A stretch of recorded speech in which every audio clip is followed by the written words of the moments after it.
بالله من الشيطان الرجيم. بسم الله الرحمن الرحيم. ولسليمان الريح غدوها شهر ورواحها شهر وأسلنا له عين القطر ومن الجن من يعمل بين يديه بإذن ربه ومن يزغ منهم عن أمرنا نذقه من عذاب السعير. صدق اللہ العظیم. سورہ سبا کی آیت نمبر 12 اس کی تلاوت آپ حضرات نے سنی.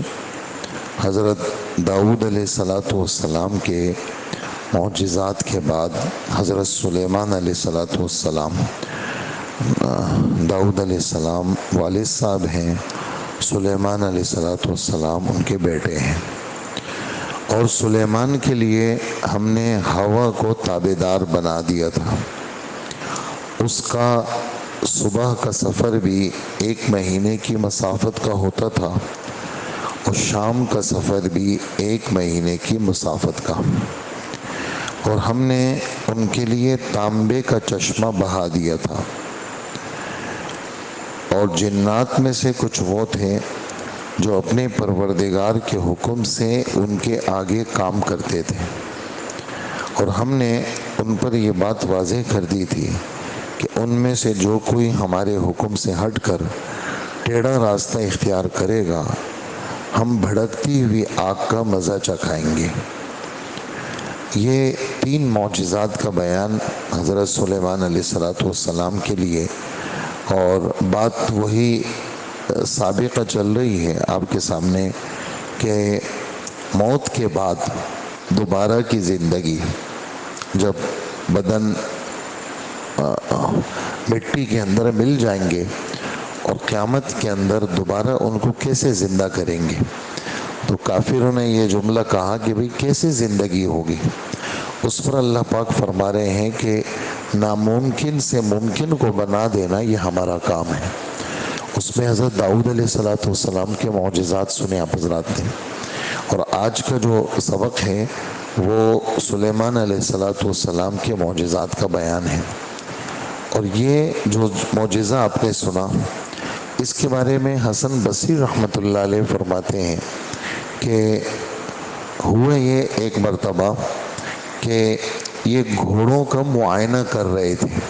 یہ والی بات سورہ صاد میں ہے، 23ویں پارے میں. گھوڑوں کا معائنہ کر رہے تھے اور کافی تعداد میں گھوڑے تھے. جہاد کے لیے گھوڑے چل رہے تھے، ان میں ہاتھ پھیر رہے تھے، وہ دیکھ رہے تھے کس طرح کون کس گھوڑے میں کیا کیا صلاحیت ہے. تو اسی میں عصر کی نماز ان کی قضا ہو گئی. اور جب دیکھا کہ بھئی میں تو ان میں مصروف تھا، نماز مجھ سے غفلت ہو گئی، تو جتنے گھوڑے تھے ان کو منگوا کر کے ان سب کو ذبح کر دیا. تو ان کی شریعت میں جیسے ہمارے ہاں گائے بیل اس کو ذبح کر کے گوشت کھایا جاتا ہے، تو ان کی شریعت میں گھوڑا حلال تھا اور گھوڑا کو ذبح کر کے اس کا گوشت کھایا جاتا تھا. اور وہ جو گھوڑے تھے وہ ان کی ذاتی ملکیت میں تھے. گھوڑے وہ ان کی ذاتی ملکیت میں تھے، سرکار کے نہیں تھے. اپنی ذاتی چیز کو، جیسے مثال دے رہا ہوں آپ کو، 1000 گائے ہیں، 2000 گائے ہیں، اس کو ذبح کر کے اس کو بانٹ دینا، تو یہ قربانی ہے اللہ کے نام پہ. ایسے ہی انہوں نے اللہ پاک کے نام پہ کیا دی؟ قربانی دی. اس پر اللہ جل جلالہ سے انہوں نے دعا بھی مانگی، جس دعا کا ذکر سورہ صاد میں ہے وہیں پر کہ رب ہب لی ملکن لا ينبغی لأحد من بعدی. اے میرے رب مجھے ایسی سلطنت دے دے جو بس میرے لیے ہو، قیامت تک اور کسی کے پاس نہ ہو. تو اللہ جل جلالہ نے ان کے لیے ہوا کو تابعدار بنایا. اور تخت سلیمانی مشہور ہیں، ہزاروں لوگ بیٹھتے تھے اس پر، اور پرندے اوپر سائے کیے ہوئے ہوتے تھے. اور ہوا جب اس جیسے کوئی بھی جہاز اڑتا ہے تو شروع کے اندر وہ بہت زیادہ سپیڈ میں وہ کرتا ہے، پھر انجن کو زور دے کر کے فضا میں بلند ہوتا ہے، ایسے ہی شروع میں ہوا تیز چلتی تھی اور ان کے تخت کو اڑا لیتی تھی۔ صبح سے لے کر دوپہر تک اتنا سفر ہوتا تھا، یہ والی بات بھی حسن بصری رحمۃ اللہ علیہ کرتے ہیں کہ صبح سے لے کر دوپہر تک اتنا سفر ہوتا تھا کہ ایک تیز رفتار سوار ایک مہینے میں جتنی مسافت طے کرتا ہے اتنی مسافت تخت سلیمانی صبح سے لے کر دوپہر تک میں طے کرتا تھا۔ جیسے لکھا ہے تفسیر میں کہ بیت المقدس سے صبح روانہ ہوتے، ایک علاقے کا نام لکھا ہے جو اس زمانے میں ابھی معروف نہیں ہے، استخبر اس کا نام لکھا ہوا ہے، الف صاد طا خا با را، یہ نام لکھا ہوا ہے۔ وہاں دوپہر کو وہ اتر جاتا تھا اور وہاں پر دوپہر ظہر کی نماز اور کھانا کھا کر کے پھر روانہ ہوتے۔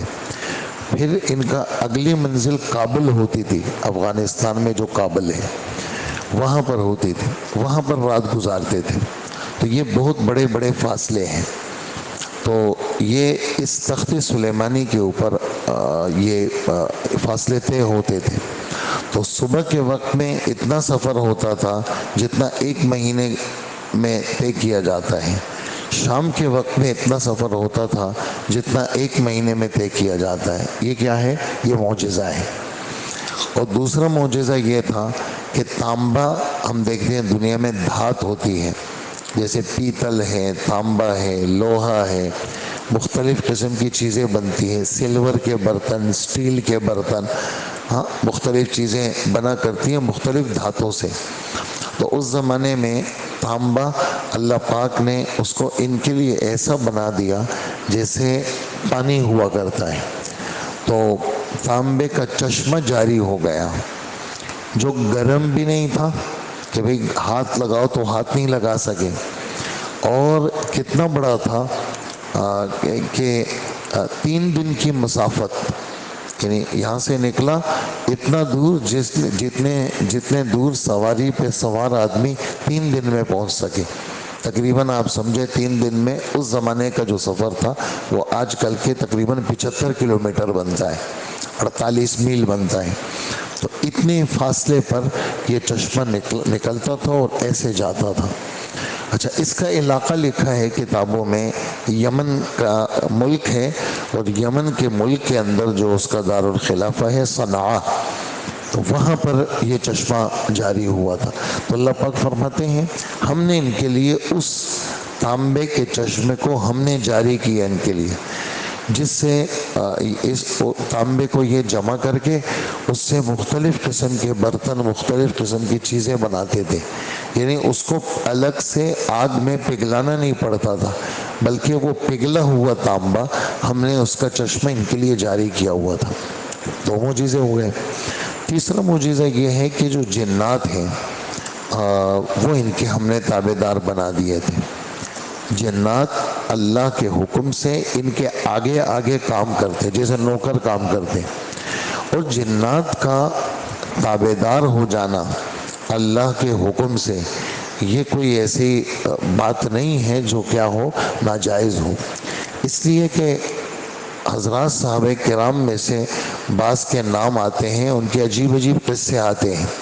حضرت معاذ بن جبل کا نام آتا ہے، زید ابن ثابت کا نام آتا ہے، عمر ابن خطاب کا نام آتا ہے، ابو ہریرہ کا نام آتا ہے، ابی ابن کعب کا نام آتا ہے۔ ان حضرات کے نام آتے ہیں کہ ان کے لیے جنات کیا کرتے تھے؟ مزدوری کرتے تھے، کام کرتے تھے۔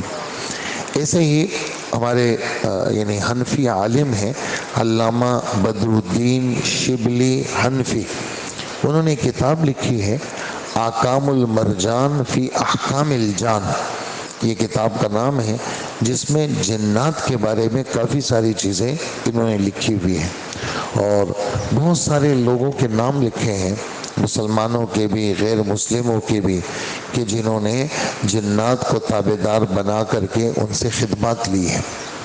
تو اس سلسلے میں شریعت کا حکم کیا ہے؟ تو اگر ایسے اللہ کے نام، اسماء الہیہ یا قرآن پاک کی آیتیں، ان کے ذریعے سے اگر جنات کو تابعدار بنایا جائے، لیکن صرف اس غرض سے کہ ان جنات کے شر سے بچا جائے، کسی کو ضرر نہیں دیا جائے، تب تو اس میں کوئی اشکال اور اعتراض نہیں ہے۔ لیکن جو لوگ گندے قسم کے لوگ، ہندو قسم کے لوگ یا بھنگی قسم کے لوگ جنات کو تابعدار بناتے ہیں اور عملیات کا کام کرتے ہیں، تو اکثر وہ جو جنات ہوتے ہیں وہ کافر ہوتے ہیں، شیطان ہوتے ہیں۔ اکثر جو جنات ہوتے ہیں وہ کافر ہوتے ہیں، شیطان ہوتے ہیں۔ اور وہ کیسے تابعدار بنتے ہیں؟ نعوذ باللہ، پھر نعوذ باللہ، کہ قرآن پاک کی آیتوں کو نجاست سے لکھا جاتا ہے، نعوذ باللہ، اور قرآن پاک کی آیت کو خون سے لکھا جاتا ہے۔ اس سے یہ جنات خوش ہو جاتے ہیں، جو شیاطین ہوتے ہیں، گندے ہوتے ہیں، تو بطور رشوت کے وہ ان عاملوں کے کام کرتے ہیں۔ تو اس طرح کی حرکت یہ کفر ہے، یہ قرآن پاک کی بے حرمتی ہے، اللہ کے نام کی بے حرمتی ہے، یہ حرکت حرام ہے اور کفر ہے۔ اچھا، ایسے کلمات جن کلمات کا مفہوم پتہ نہیں ہے، ایسے کلمات جن کلمات کا مفہوم معلوم نہیں ہے، ان کلمات کے ذریعے سے تابعدار بنانا حضرات فقہائے کرام منع کرتے ہیں۔ کیوں؟ ہمیں کیا پتہ اس کا کیا مطلب ہے کہ بھئی اس کا کیا مطلب ہے، ان کلمات کا مطلب کیا ہے، ہمیں تو کچھ پتہ نہیں ہے۔ لہٰذا ایسے مبہم کلمات وہ بھی کیا ہے، اجازت نہیں دیتے۔ ہاں، ایسے اللہ کے نام، آیت الکرسی ہو گئی یا اللہ کا کلام ہو گیا، جس سے اگر کوئی جنات بنتے ہیں، لیکن اس میں بھی غرض صحیح ہونی چاہیے۔ بہت سارے لوگ جنات کو تابعدار بناتے ہیں اور دوسرے لوگوں کی تکلیفات کے لیے ان کو چھوڑ دیتے ہیں، اور پھر وہ ان کو لوگوں کو تکلیفیں دیتے ہیں۔ اور ہم آپ کے لیے یہ حکم ہے، ہم آپ جتنے بھی ہیں، جنات سے بالکل کسی صورت میں نہیں ڈرنا چاہیے۔ جنات سے، جن اور بھوت سے ڈرنا نہیں چاہیے۔ ہمارے پاس جو چیز ہے وہ بہت ہی اعلیٰ درجے کی ہے، وہ اللہ کا کلام ہے اور آیت الکرسی ہے۔ خود اللہ کے حضرت ابو ہریرہ رضی اللہ عنہ فرماتے ہیں، مجھے اللہ کے رسول نے مقرر کیا، زکوٰۃ کے لوگ گندم دیتے تھے، مجھے کہا کہ تم نگرانی کرو۔ میں نے دیکھا کہ ایک شخص آیا اور اس نے رات کے وقت میں وہ گندم لے جانے لگا، تو میں نے اس کو پکڑ لیا۔ تو اس نے کہا میرے چھوٹے چھوٹے بچے ہیں، مجھے جانے دو۔ تو قسمیں کھانے لگا کہ کل نہیں آؤں گا، تو میں نے چھوڑ دیا۔ اللہ کے رسول کو قصہ سنایا، آپ نے فرمایا کہ اس نے تم سے جھوٹ بولا ہے، یہ کل پھر آئے گا۔ تو میں اور چوکنا ہو گیا۔ اللہ کے رسول نے جب فرما دیا، اب میں چوکنا ہو گیا کہ ضرور آئے گا۔ اگلے دن دیکھا وہ پھر آیا، میں نے اس کو پھر پکڑا، اس نے بڑی منتیں کی، پھر میں نے چھوڑا۔ پھر میں نے قصہ سنایا تو آپ نے فرمایا کہ اس نے پھر جھوٹ بولا ہے اور وہ پھر کل آئے گا۔ تو پھر میں اور چوکنا ہوا کہ میرے نبی نے جب کہا تو اب تو ضرور آئے گا وہ۔ تو خیر میں نے تیسرے دن اس کو پکڑا، میں نے کہا اب تو بالکل نہیں چھوڑوں گا، اب تو تمہیں میں اللہ کے رسول کی خدمت میں لے کے جاؤں گا۔